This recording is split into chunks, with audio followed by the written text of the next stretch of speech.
Welcome to Slash Bash, where today I am bringing you another Choosing Beggar Reddit video. In our first story, but you promised! Life as a flea market seller. Let's jump right in.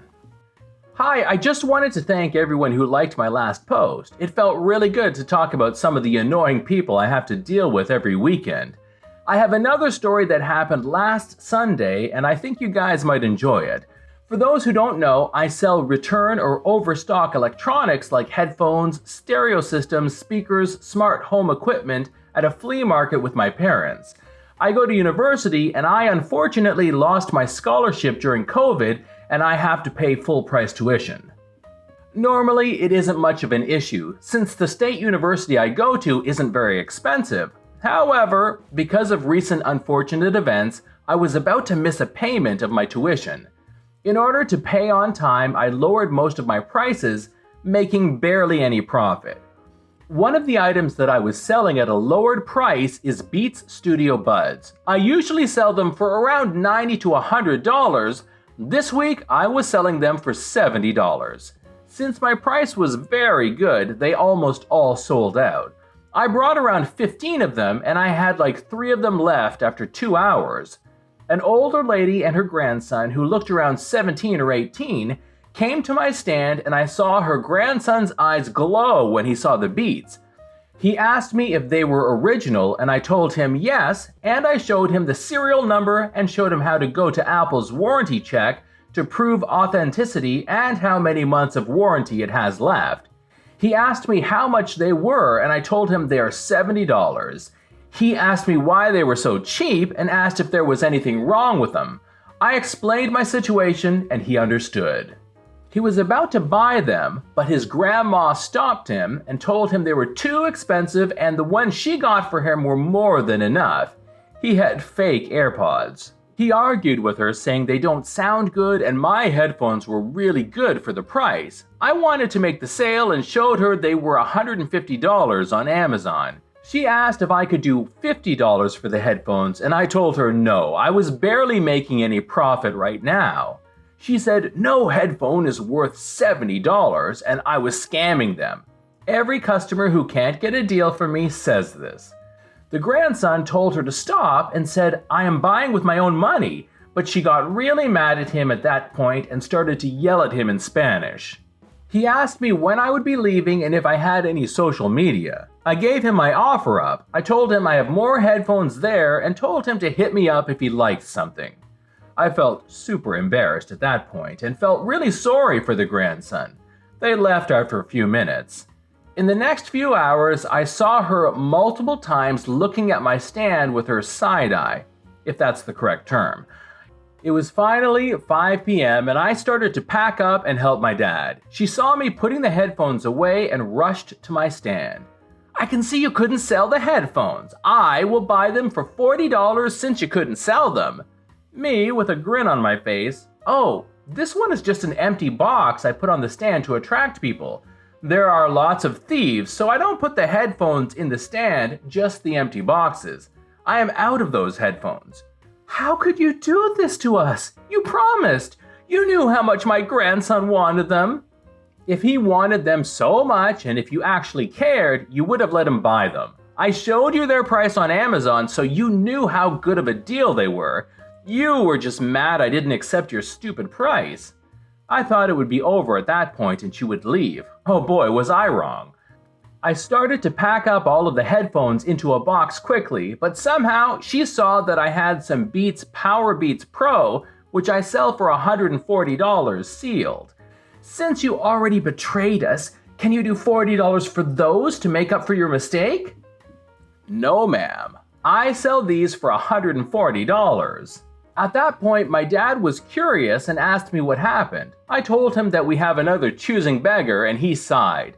I called my dad Baba, which means father in my native tongue, and I guess she knew that meant father or just assumed he was my father and started to rush him.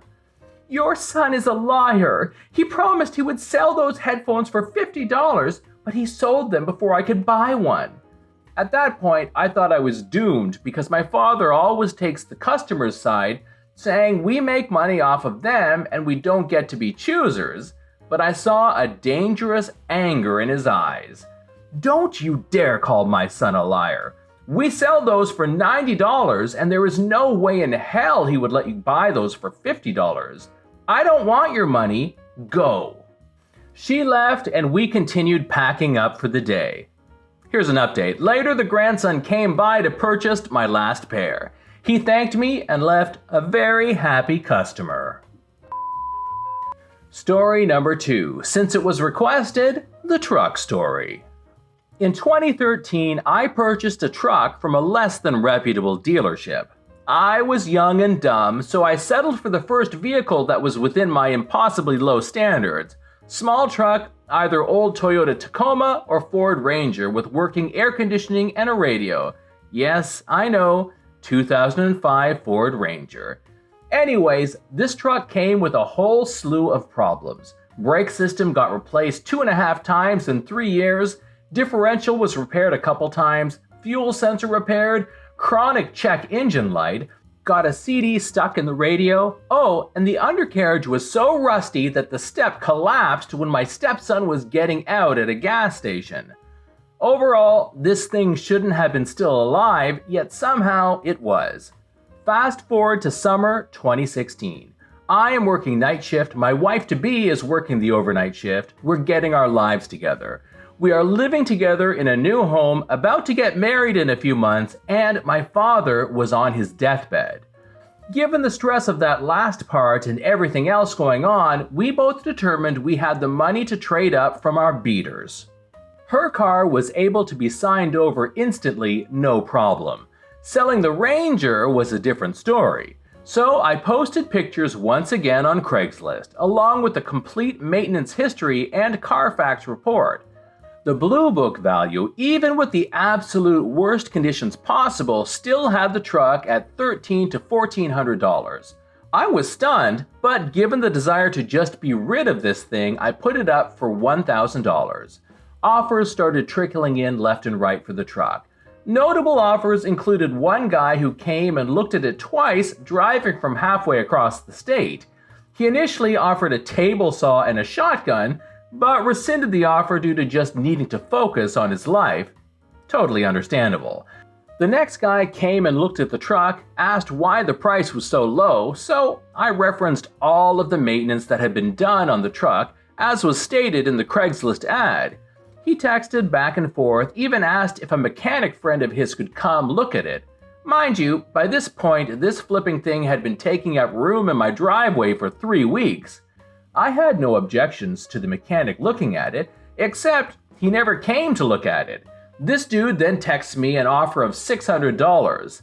Laugh my butt off. No, dude. I've already taken $300 or $400 off, and I have been open and honest with all the maintenance I had done and the remaining life expectancy. Finally, a week later, I had a dude come by with $900 and said he would take it right now. I proudly sold him the truck. The title was completed and the truck was gone in 30 minutes.